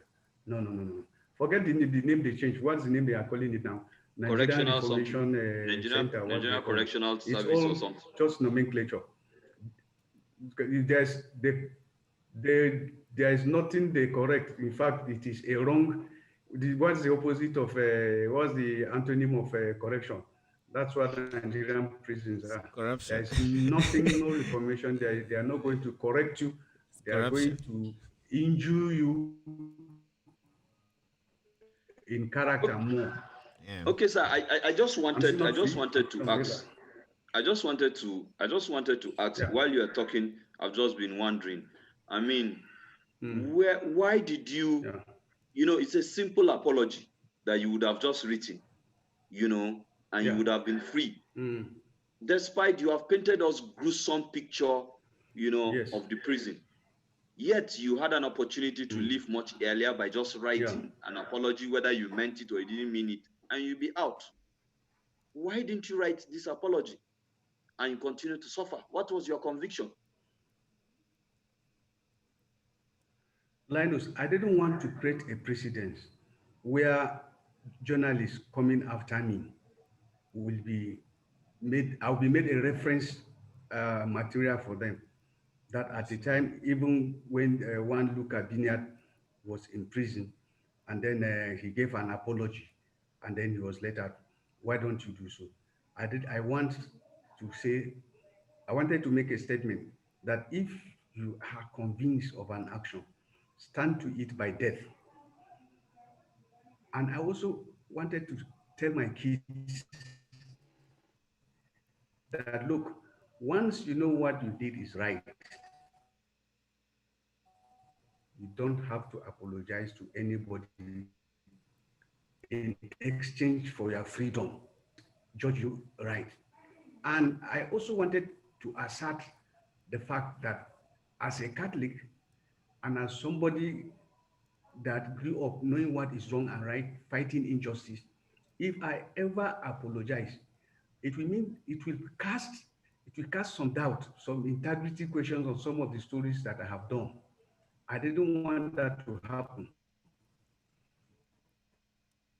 It will look like, okay, maybe some of the story he has been doing, maybe they were also wrong. Apologize for some of the stories. No. But I also wanted to set it straight that it's not everybody that you will catch after putting him in the situation where I found myself. You will soften him to compromise on his principle. These were some of the things that said, no, I was going to endure until the day that freedom arrived, and it did. Do you think you would have endured more if at all But Sukkot did not come? from my Were you ready to go more? from my mind, yes, from my mind, I had already envisioned myself, because the if I was convicted, the conviction would be 3 years. The 2 point charges we are going to run concurrently, and in the prison calendar, you don't serve complete 3 years. I would have probably served perhaps some 18 months, and I'd already spent 3 months, so I was going to serve maybe another 50 months. I was psychologically and mentally prepared for that. I was already said. In fact, I was already, I went to prison on scratches. I went to Yes, prison on scratches. I yeah, I got remember. healed. I even started, yes, yeah, I even started exercising. So after 3 months, I was already used to prison environment. I had friends, I had young guys that would come and just would play those capones were respecting me. I was an important member of the prison of the inmates. So I was prepared to go with. Honestly, I had no doubt that I was prepared to spend the rest of the days there. I'm still not free. They can come for me anytime. I'm still not free. Pardon? Brian, did you get that? No. Is it the network again? Yeah. Yes, Sorry, we didn't hear you. Is the network again. You have some very interesting stories that we must put out here, no matter how the internet. We're happy that you're resilient. You're happy to share these stories, and but again, what I wanted to ask you, the moral question is that you went to a story that even you went to prison for a story that even you knows that the story was wrong, right? Yeah. So you know that the story was wrong. So why wouldn't you just write an apology? I was thrown into prison because I was told that the story was fabricated, and that the story was meant to incite. That was not why I wrote the story. Okay. And I didn't fabricate that story. It was based on the charges. Okay. I didn't fabricate the stories, and I didn't set out to incite anybody. Why should I apologize for that? The owner of the story had identified himself and apologized. That should be sufficient. Vanguard refused to write a retraction. Am I the one to do the retraction? If there is any apology to be done, it was Vanguard that was to do the apology, not me. Because as soon as I sent that story, I ceased to be the owner of that story. Vanguard has the copyright. Vanguard sells the story and makes money. Yeah. I'm just a laborer in the vineyard of Vanguard. Yeah. So Vanguard should be made to do the apology, not me. And that's part of the thing I said. I don't want to set a precedent where reporters should be apologizing for the mistakes of corporate organizations that we work for. Yeah. That is it. Yes. Wow. And that brings me to the story, to some very recent issues. I don't know whether we have sufficient time. I know that you picked holes in the peace summit that just happened back home in Zangon Kataf. Yes. And also Brian, I'm sure you also followed it to see what ensued between a journalist and a former minister of aviation. Did you catch that, Brian? No, but go on. So maybe if Luka has time, Brian, I would like to give you, so that you Google it, just for our global viewers. I would like Oga Luka here, who is a veteran in journalism, to watch that video, and maybe other people all around the world can watch that video, just for a few seconds. Where is it?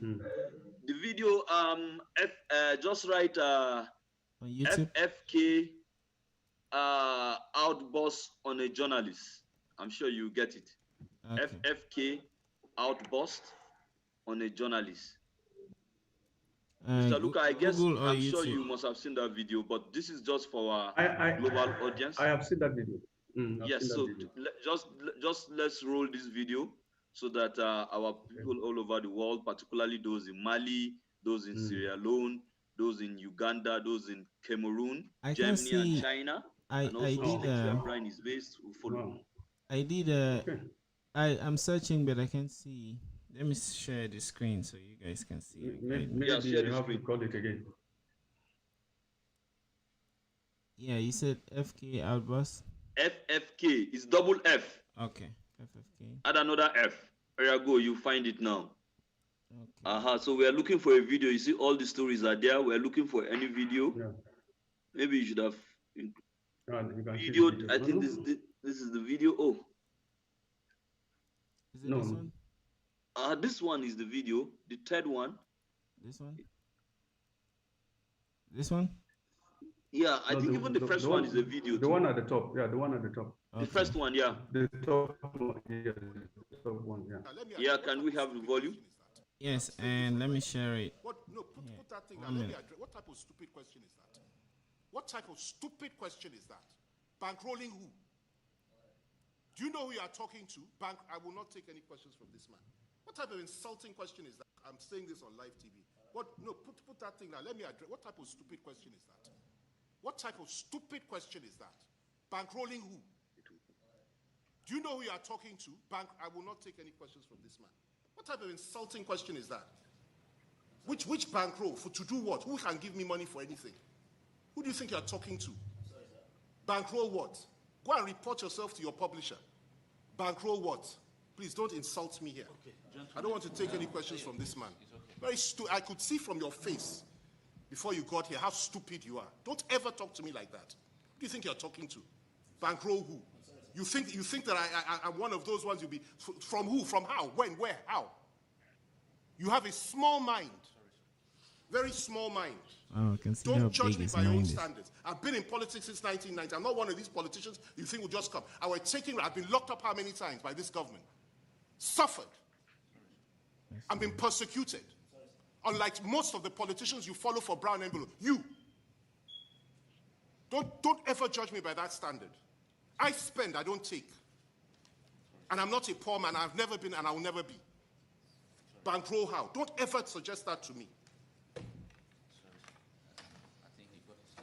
I'm sorry that was deeply insulting. I don't often Is that get enough? annoyed.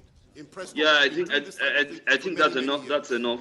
Don't you For ever viewers make that that want to see, if you go on the internet, that is the link there. You can just look at it and watch the complete version. I just want to say here before Oga Binniyat responds, that is the minister, a former minister of aviation, the two-time minister of aviation, who has been going around, touring some states to see what the governors have done, and so he called. That was a press conference where a journalist stood up to ask him who was bankrolling him, and immediately that was the response of the minister, who happens to be the minister, who is Fani Kayode. I'd like to ask you, Mr. Luka Binniyat, you have been a journalist for a lot of years. There have been a lot of uproar on that video. As a journalist, how would you react to that scenario?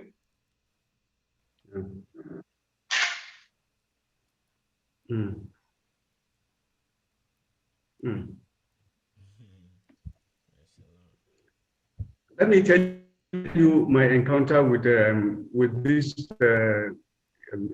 FFK in 2005, when I was also covering. He called for, and then we're all there, and he came as the permanent secretaries, the directors, and all that, head of parastatals of the agency. And then he addressed us, and he said that there was a security breach at the Murtala International Airport, but that there was nothing to worry about, that their smart airport security official had already taken care of it, that Nigerians should feel free and go about their business at the airport and all that. So that's, and without much substance. And I raised my hand, and then he recognized me. And I said, Mr. Minister, I don't think you have given us sufficient information to make a story. You may want to actually tell us the nature of the security breach so that we can have a fair idea. Yeah. I wasn't expecting what came out from Fani Kayode. He erupted into anger, and he told me that who was I to order him to say something? Who sent you? You don't talk to me like that. I immediately regained my balance and I said, excuse me, sir, you two don't talk to me like that. I am here to do my job. If you are not ready to answer, tell me you are not ready to answer. But I'm not going to take this from you. You can't be rude to me. Yeah, mashallah. I didn't come here to come and look at you. I came here for a job, for a story, and you have not given me enough story, and I'm asking you, and you want to insult me? To hell with you. I packed and said, no, I should come back. At that instant, his own directors and all that came to him, and they were having a date, and I was filming, I was ready to give it to him. And then to my surprise, he calmed down, and he told us the nature of the security breach. He said somebody had managed to hit the checkpoints at the Murtala Airport, International Airport, and went to this the point of boarding a plane. Yeah. But that it was there that he was found with a pistol, and that after some struggle, the man was disarmed. But that the guy was with the police who were investigating. You see, he gave us a complete story. Yeah. Now, the problem with journalists is that we always feel timid before these important people. We always feel inferior before these important people. In my own training, I was told that if you are facing a big man, as we call them here, the big man was under your amazing. You are the one that can do undoing. He cannot undo your position. So we didn't hear that. The timidity of that journalist did not help matters. Did not help matters. Sorry. Of course, Fani Kayode is my friend today. We agree a lot on a lot of issues with him. But I was disappointed, but not surprised at the stance towards that young man. Okay. You know, it's good that he gave an apology, which, if you like, I don't know, it was another arrogant apology. But in the end, he realized that he had made a mistake. But journalists should learn to stand up to these bullies and tell them off with their money and their fame and their power. This is our top. Once they are the boss and they are bound to answer our questions or leave. So to me, it was unfortunate, but I think it's an eye-opener and a wake-up call to a lot of our colleagues, especially the younger ones. Yes. Brian, if I can just ask one more question, maybe you have. I'm fine. There are some school of thoughts, especially people whom are within your age bracket in terms of having we are contemporaries in journalism, whom have come out to say, have kicked against, frown against the way the journalists, that young journalists, put out the question to the former minister, to say that it was a wrong form of question and that the boy got what he wanted. How would you respond? How would you respond to that? What he deserved, yes.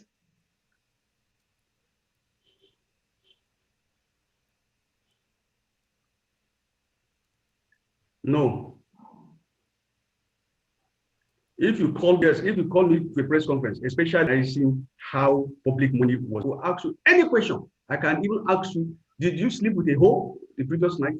I can. You are like I said, you are at my mercy. I'm at liberty to ask you any question.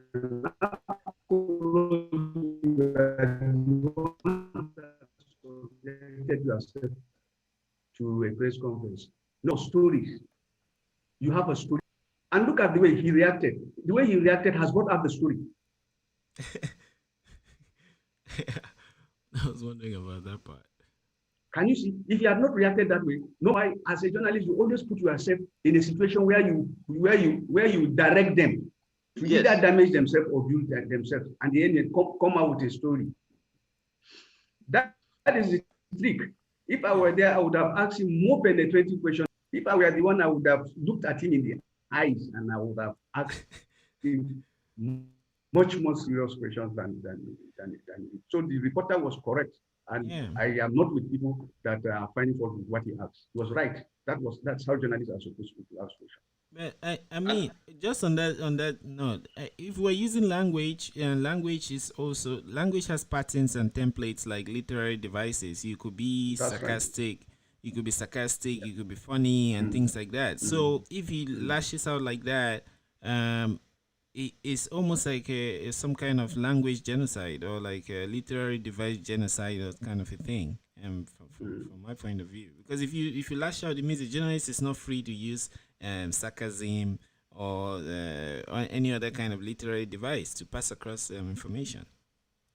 So you are limiting the journalists, right? Yeah. That's some form of suppression. No, the journalist has found himself in an unusual situation where he is being fired with, if you like, grammatical missiles that were injurious to his own well-being, to his own dignity, and to his own personality, and even to the news medium which he represented. That was an insult on his own institution. So he had to find a very clever way of squaring to that kind of he may know the kind of denigrating language that came out from the chief, but he will stand his ground and call of respect, because what happened to his nail, his legs. But thank God, the story of the bully.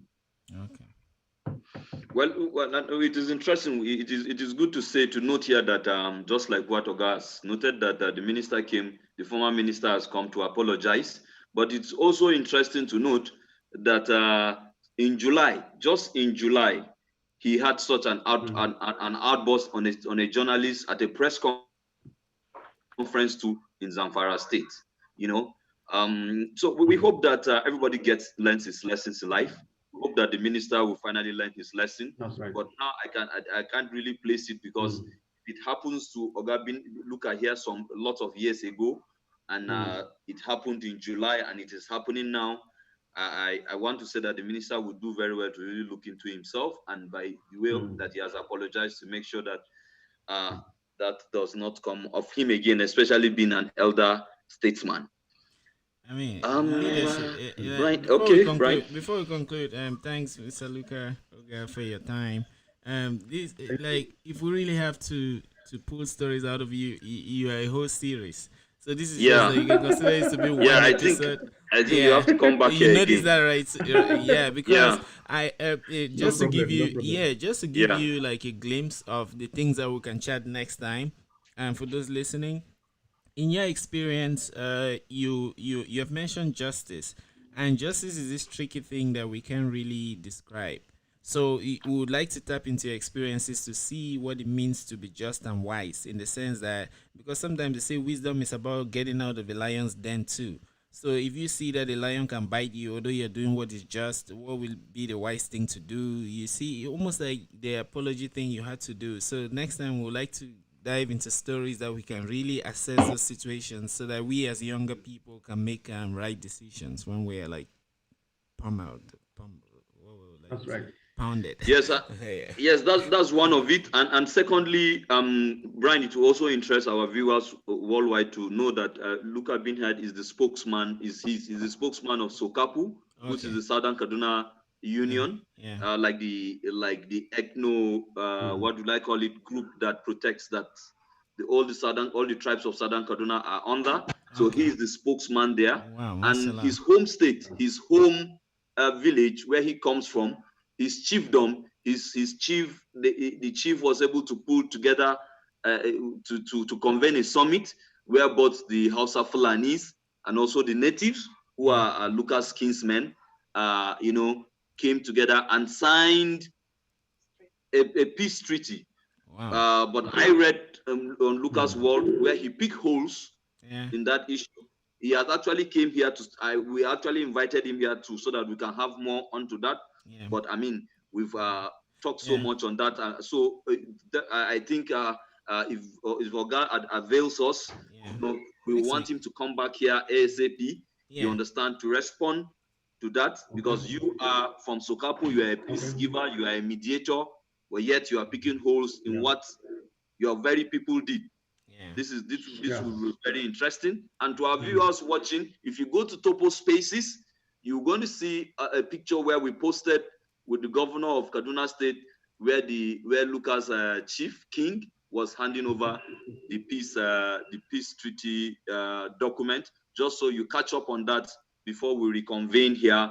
I'm sure Oga Luka would avail us that time to come here and talk about those issues. That is 2. Then 3, the fact that you covered the issue of the displacement or the resettlement,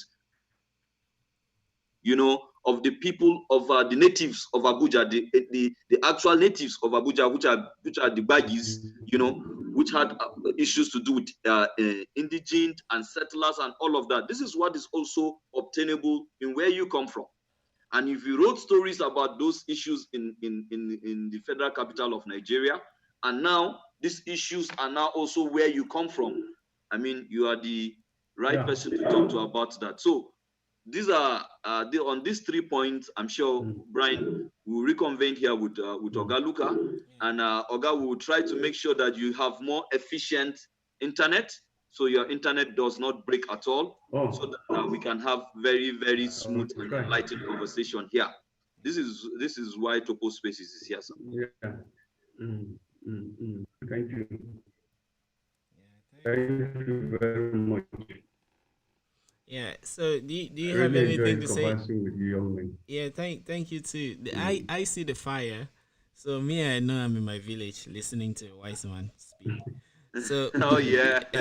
So do you have anything to tell us? Anything? Yeah. Do you have anything to tell us before we close? You have anything? Some kind of dash that you want to give us in terms of wisdom before we close? Well, I want to say that as whether you are a reporter, your integrity counts more than wealth. Your good name, your honor is above silver and gold. Whatever is going to put you in a situation where people will see you as somebody that has no integrity, you are already deficient in human capital that has got to do with respect. And it may go down to your children. Nobody wants to associate himself with a dishonorable man or with the children of a dishonorable man. And you can still make good money, if you like, if you can still prosper, if you carry yourself with dignity and due diligence in your job and you work hard. You mustn't cut corner. You must not do untoward things so as to, to hit it big. Follow due diligence, work hard, the reward will come and you are a happy person. Whatever is going to taint your conscience in exchange for material things, avoid it. If you do that, you will live happy, you will sleep well, and then you will discover that your health is even not tampered with. Because whatever you are going to do that will make you to have sleepless nights, that will raise your BP, you are already reducing your age on earth. And then be prayerful and be very vigilant. Always make sure that you are part of any community that you find yourself. Always involve yourself in community issues. These are some of the things I think I want our young people to do. Good. So, Oga, do you want me to ask you when you're going to come back here, or you want me to ask you outside after the show? In fact, I have a lot of engagement because of the respect I have for you as my kid brother. I have to cancel one. And Thank you. I didn't. I had to cancel one, and then the people I'm Yeah, supposed to it be was with, I'm impromptu. sure I'm not Yes, happy. So you have we to give me. appreciate. Yes, you give me sufficient notice. You give me sufficient notice. Let's think of next week. Okay. Okay, Let's sir. think of All next right. week. Mashallah. Then you give me at least 24 hours notice. Thank you very much, sir. We'll do that. Thank you for coming here on All right. an impromptu It's my notice. pleasure. We really feel honored. Thank you so very much. It's my pleasure. It's my Yeah, pleasure. thank you Yes, sir. too. And All right. I learned a lot, and I would use the results to grow both this platform and to better my own life. So thank you very much. May Allah in His 99 names who creates the world by speaking bless you immensely. Amen. MashaAllah. Yeah, thanks everyone for Allah. listening. Yeah, bye guys. So what's that?